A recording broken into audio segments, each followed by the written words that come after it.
Hey, everybody.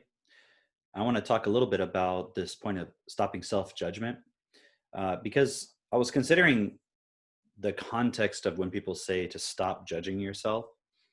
And what I've found is that not always, but many times when someone says to stop judging yourself or that they should stop judging, what they really mean is to accept whatever it is they were judging themselves about or judging someone else about, accept it, but just not think about it anymore, not talk about it, not have a reaction to it anymore.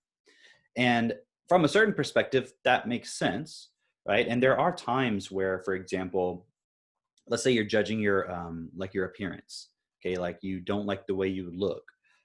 It is important to investigate why you don't like the way you look, or why you have the thoughts about the way you look, or why you feel a certain way about how you look, as an example.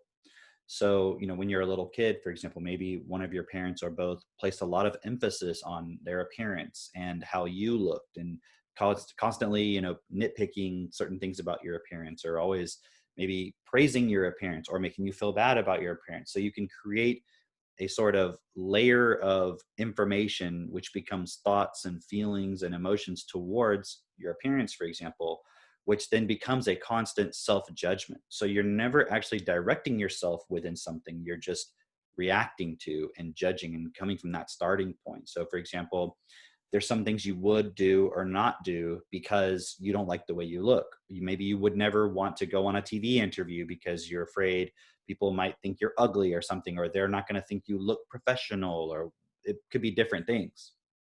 So, in that context, it makes sense to stop judging yourself, right? From the perspective of that's not supportive to sit there and constantly criticize yourself and prevent yourself from doing things based on ideas or thoughts or feelings that you have, which are not real. They're just opinions that you have that you formed over time without perhaps realizing it.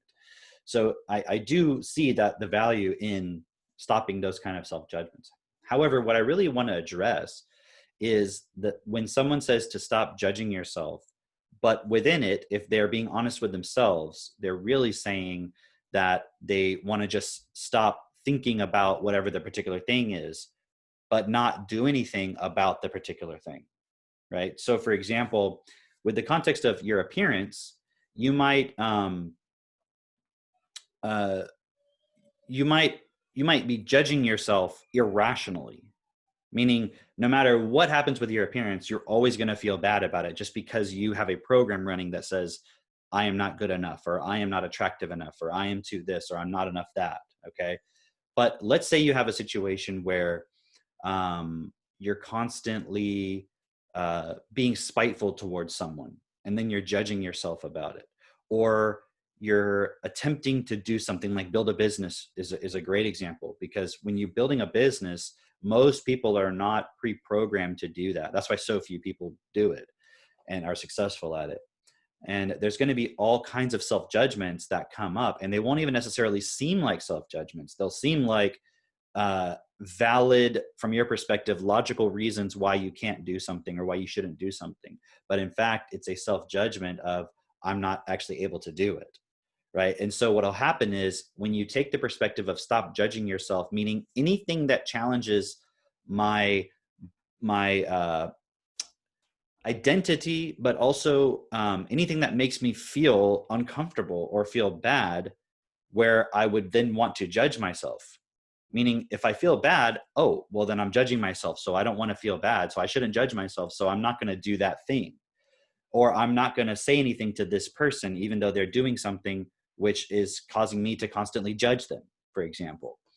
So realize that your mind is a judgment device, it's a judgment machine. It's designed to judge, to make judgments. So your mind can support you within, when you see something that's not acceptable or that's not best, then you can do something about it. If you go into a self judgment from the perspective of, this thing happened, therefore I'm bad, I'm an idiot, I'm terrible, I can't do anything, that obviously you need to stop.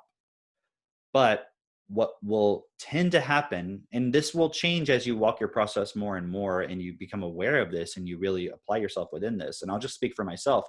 What really started to when my own personal process really had I would say from my perspective, a major shift in terms of my effectiveness in getting things done that needed to be done, but then also within being able to support other people where they're actually listening to what I'm saying and then applying for themselves, and I see them growing. And it's not because of what I'm doing, it's because they're just applying themselves. In other words, they're seeing me as an example and someone to consider perspective from, and then they're taking that for themselves and using the tools that we have for themselves, and then they're growing and they're doing things that they would never have been able to do before. So when I started to see that shift for myself, where I was able to support people in that way and support myself in that way, because it starts with myself. And then because of that, I can then, it's like when you're not accepting bullshit within yourself, it's a lot easier to not accept it in other people, where you're not coming from a point of judgment in the negative sense, in the reactive sense of the word. So for example, if somebody, let's say somebody was in a business and they said, well, I'm not a very good like salesperson or something like that. I would say, well, okay, it's like you need to develop the skills. You need to go and do more, let's say presentations or whatever the thing is that you're trying to do. You need to do more of it and get better at it. But the sort of feel good pop psychology approach of stop judging yourself would be, that's not for me. And I'm not going to judge myself. So I'm not going to push myself in that area.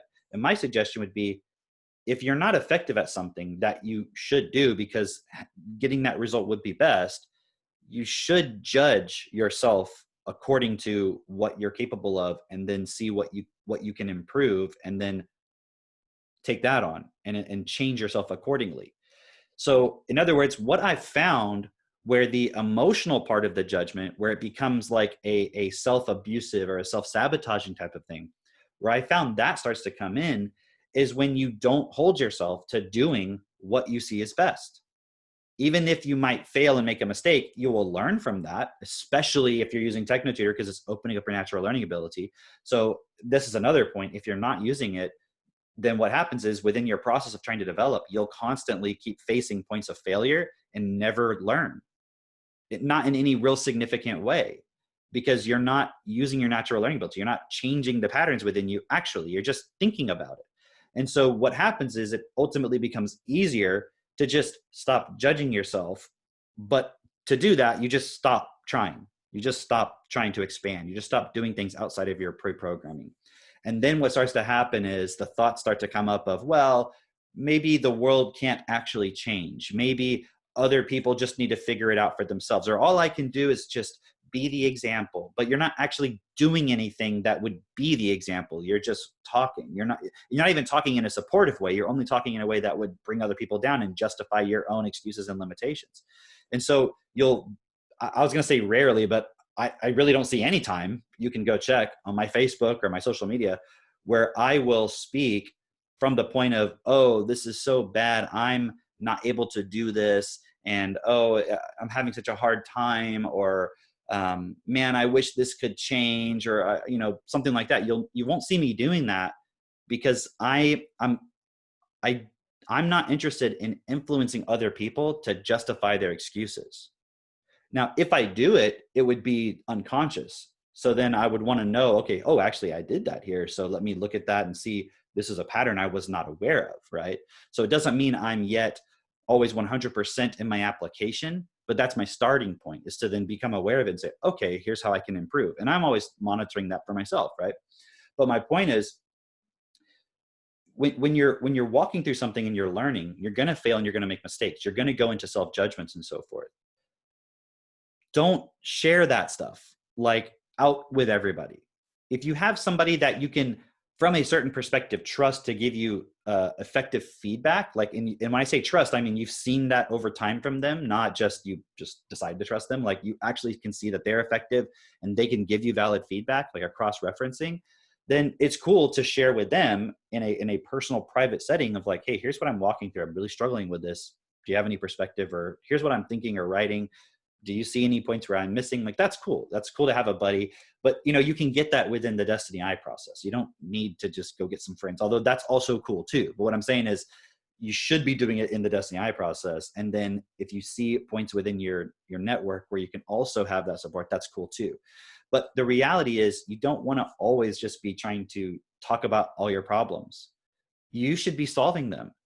And so what happens is, like, you don't want to judge yourself. And so what'll happen is you'll create a character where if anybody pushes back on anything you're doing that is not best, that's not acceptable, you'll then just defend yourself and you'll say you have a right to your opinion. You'll go right back into everything that's creating all the problems in this world.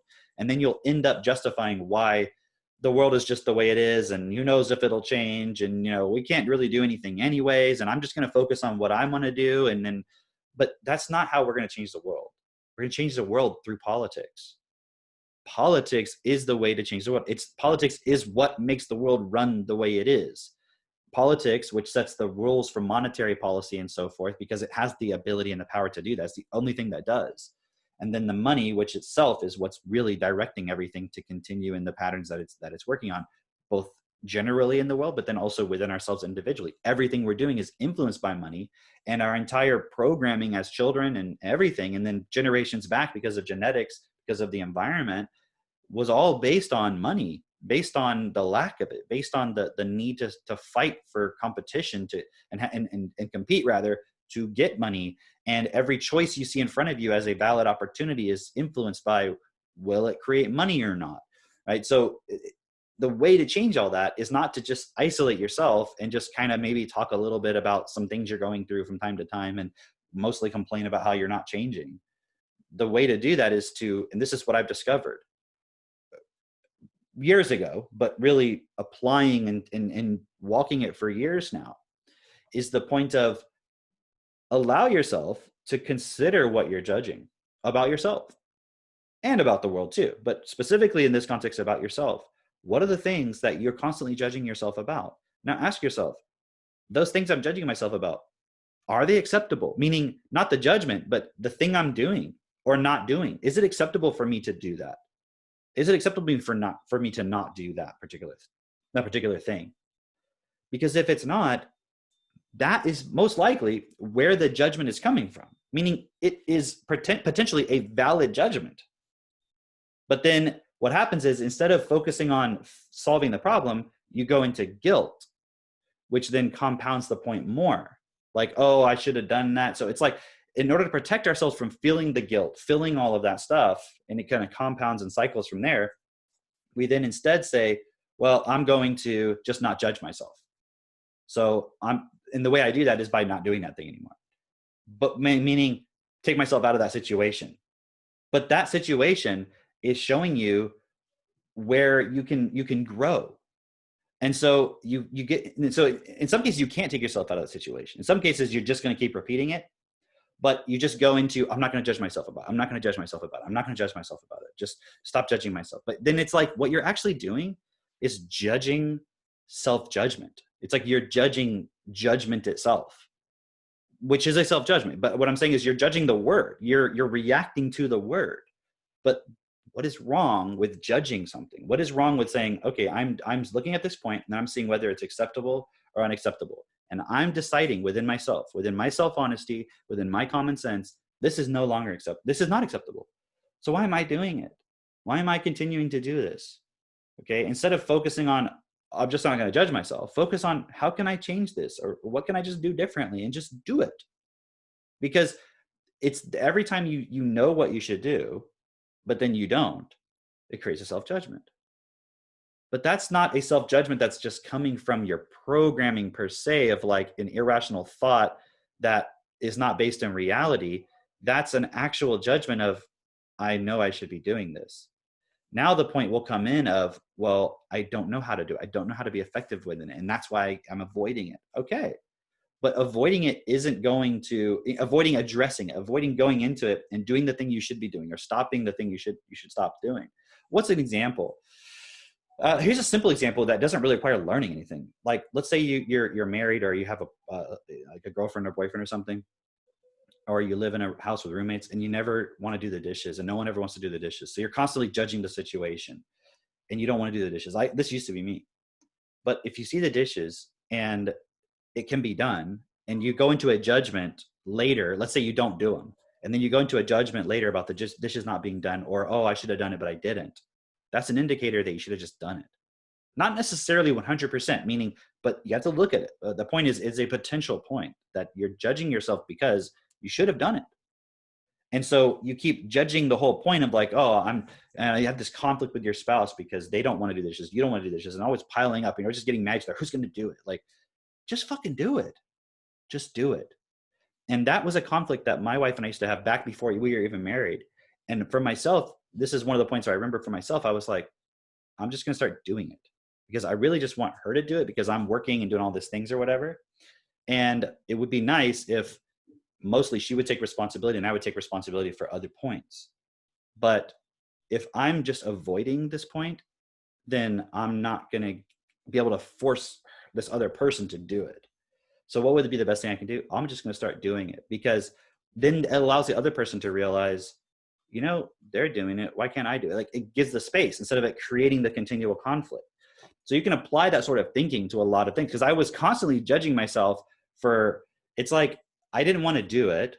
I wasn't doing it. And then I was judging them for not doing it. And then it was like, but I really should just do it because it would, and it's like, but then I wouldn't still want to do it. I'm just avoiding it because of whatever pattern I was holding on to. So if I had just stopped judging myself, it would have never solved the problem. The way I stopped judging myself was to start doing the thing that I knew was best. And guess what? The self-judgment went away.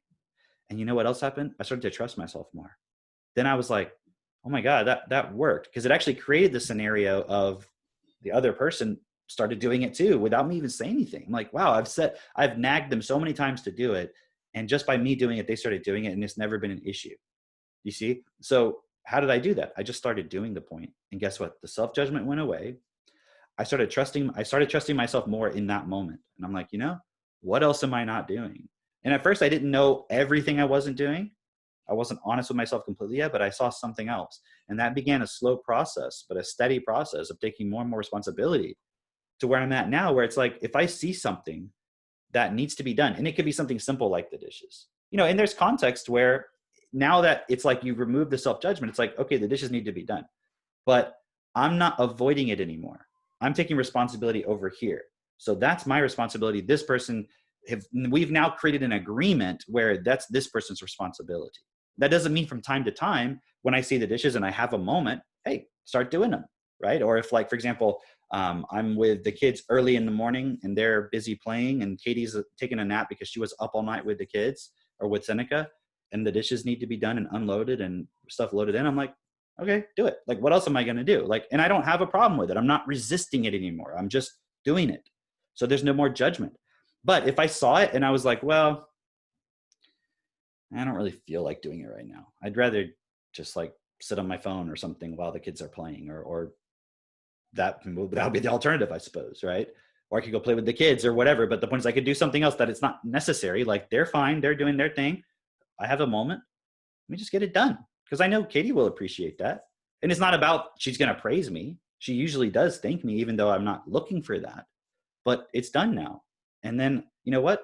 I feel great. I'm like, I took care of something. I made something easier for her. So now she can focus on something else. But we have an agreement that that's one of her primary responsibilities, to make sure that's done while I'm, for example, in the office of something. But that doesn't mean within myself, I abuse the point where I'm like, well, if I see dishes, that's not my job. That's not my responsibility. Like, if I could do it, I'll do it, because I'm not resisting anymore. And see, so generally, if you want to look at this a little bit more deeply, what I've noticed is that when you're judging yourself, or that is an indicator that you didn't do something that you should do in terms of the context of its best, or you're avoiding, or you're doing something you shouldn't. Okay. And this applies a lot to men. What do you judge yourself about the most? I know, because I used to be there, right? And I guarantee you, primarily it's porn for men. You judging yourself, like, the moment afterwards, it's like you think it's going to be so great, and you're like, yeah, you just want to do it, and you know what I'm talking about. And then afterwards, you're like, immediately feel ashamed. Stop doing it. Okay, you don't realize this is preventing you from having an actual, real, intimate relationship agreement with somebody. You have no idea what is possible when you stop. So that's a huge one, right? And that was difficult even for me. But at a certain point, It was like, okay, this is the next, like I've taken enough points where I stopped, where I've seen for myself, if I stop this, I stop judgment. I just stop the thing. I don't need to judge myself because the judgment is valid. I shouldn't be doing it. So instead of stopping the judgment, I stop the thing. That's what stops the judgment. Okay, now, again, going back to what I said in the very beginning of this video. So if you didn't see that part, go back and watch it on the upload or whatever, on the replay. There are times where you are judging yourself, which is just a construct of emotional information, energy, bias, opinion, and so forth that are not valid. Like, oh, I'm so ugly. Like your physical appearance in terms of beauty, right, should not be a limiting factor in terms of what you're able to do in this world. Yes, there are situations where it is a certain advantage, but it's not like if you're not the most beautiful person in the world, or if you're extremely unattractive from the societal standards, that you can't speak and communicate and do things. You can still do those things. I mean, look at Ayn Rand.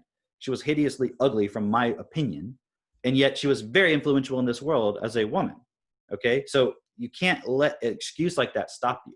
So if you're like, well, I can't be a famous writer or speaker because I'm unattractive or something, then I mean, that's a self-judgment that is not valid. And by the way, I don't know what Ayn Rand looked like when she was younger, so I don't know, maybe she was attractive, but I'm just saying when she was older. Okay, but my point is, you don't need to go into a self-judgment about your appearance because you think it's not going to get you something. You see what I mean? That it's going to limit you, or that you shouldn't do something, or when you're in an environment you're just constantly feeling uncomfortable because you're judging your appearance. And that's just one example of many things, right?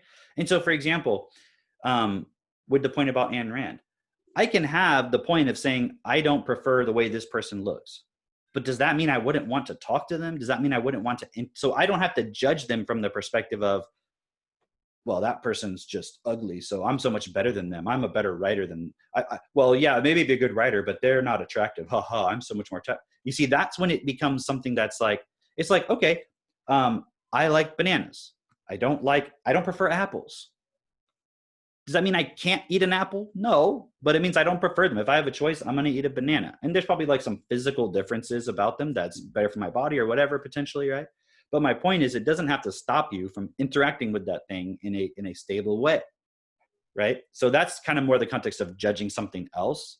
But if you find yourself judging someone else's appearance in the context where you're emotionally reactive towards it, right? Meaning, it's okay to have a preference. I can say, I like coffee, I don't like tea.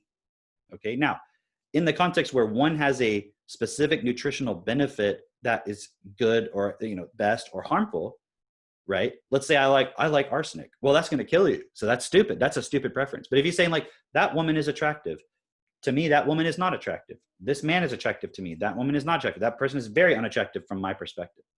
But that doesn't mean I'm going to limit myself in terms of being able to give to that person unconditionally from the perspective of the system we live in, right? If they're being abusive, I'm not going to give to them unconditionally. Okay, I'm not going to support them unconditionally if they're being spiteful. But what I'm saying is, if the person is attractive or not, that's just an opinion. It's a preference. That's not relevant to reality. You see what I mean? So the point is, you have to be able to separate, okay, I can have a judgment about something, but if it's causing me to do something that I shouldn't do or not do something I should do, that's the problem. So in the case where, for example, let's say you're dealing with a person and you don't find them attractive, so you don't want to talk to them as much.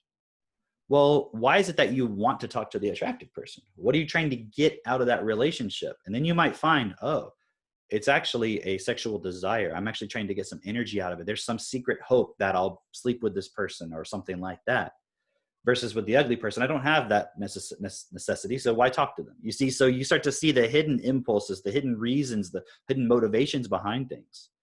So it's good. And so this is important, because if you just say, well, I think all people are equally attractive, I don't judge anyone's appearance. Like, bullshit. You do, but you should look at why. And is it okay? Like, if you like petunias and you don't like roses, what does it matter? Now, if roses are better for this garden because of the particular bees, or, I mean, I don't know. I don't know about horticulture. I'm just saying example, right? You can imagine in this particular area, maybe it's better to have this particular flower, not this one. And if you're just going based on your preference of how it looks, that may not be the best way to do it. You see what I mean? That may not be the best way to approach the point. But if you take all of that out and you're like, you know, I prefer the way roses look, but I know petunias are better in this garden, so I'm planting the petunias. And maybe in another context, I can have some roses over here, maybe not. But it's okay to have the preference. It's not, you don't need to judge yourself that you have preferences.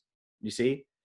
So hopefully this is making things a little bit more clear for everybody, because I so often see people just immediately go into, well, you shouldn't judge anybody. Don't judge anyone. And it's like, you're actually, whether you realize it or not, most likely judging people who judge and then judging yourself as superior to them, right? Or protecting yourself from some kind of feeling or something like that.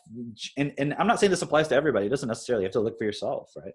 But I've seen that for myself as like trying to protect myself from something and saying I'm not going to judge myself. And it's like, look, do you want to grow? And when I say grow, I mean, do you want to expand? Do you want to go past your limits, your perceived limits? Go beyond them. If so, yes, stop judgment, but stop accepting and allowing what is not best. And until you do that, you can't really be clear that your judgments are not valid judgments, because they may be showing you the points that you need to look at. So we'll see you on the next one. Thanks for watching.